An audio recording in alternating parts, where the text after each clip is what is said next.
দিল্লির আধিপত্যবাদ থেকে রক্ষা পেতে আমরা আবার মার্কিন আধিপত্যবাদের আন্ডারে চলে গেলাম কিনা। আমরা ভারতীয় আধিপত্যবাদের বিরুদ্ধে কথা বলছি, স্লোগান দিচ্ছি।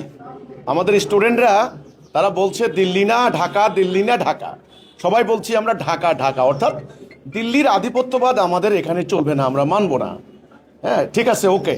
কিন্তু আমার কথা ছিল দিল্লির আধিপত্যবাদ থেকে রক্ষা পেতে আমরা আবার মার্কিন আধিপত্যবাদের আন্ডারে চলে গেলাম কিনা, এটা নিয়েই কিন্তু কথা হচ্ছে, সন্দেহ হচ্ছে, দ্বিধা হচ্ছে। ইতিমধ্যেই কিন্তু জনগণকে না জানিয়ে বিভিন্ন চুক্তি করা হচ্ছে এবং বিভিন্নভাবে কিন্তু কথা আসতেছে। কথাগুলো তো আর এখন তো আর ওপেন সিক্রেট থাকে না, সবগুলোই ওপেন কথাবার্তা। এ কথাই আমি বলেছি যে আরও আধিপত্য আমরা মানব না। ওকে, আমাদের স্বাধীন সত্তা, আমাদের সার্বভৌমত্ব, আমাদের নিজস্বতা, আমাদের স্বকীয়তা, আমরা বিশ্বের দরবারে মানে একটা স্বাধীন জাতি হিসেবে মাথা উঁচু করে থাকতে চাই।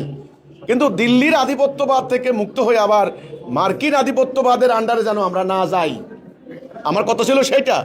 এবং ইতোমধ্যেই ইন্টারিম সরকারের এবং কিছু লোকের কার্যকলাপে এটাই প্রতীয়মান হচ্ছে।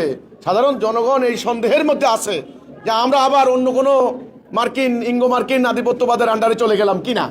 আমি এই সতর্কতা করেছি, এটা ছিল আমার বক্তব্য। কিন্তু দিল্লির আধিপত্যবাদ থেকে আমরা মুক্ত হয়েছি এটা কিন্তু নিশ্চিত করে বলা যাচ্ছে না, বলা যাবে না। আগামী দিন বলা যাবে আসলে কার আধিপত্য চলছে। ঘোলা পানি পরিষ্কার হয়ে যাবে কয়দিন পরে।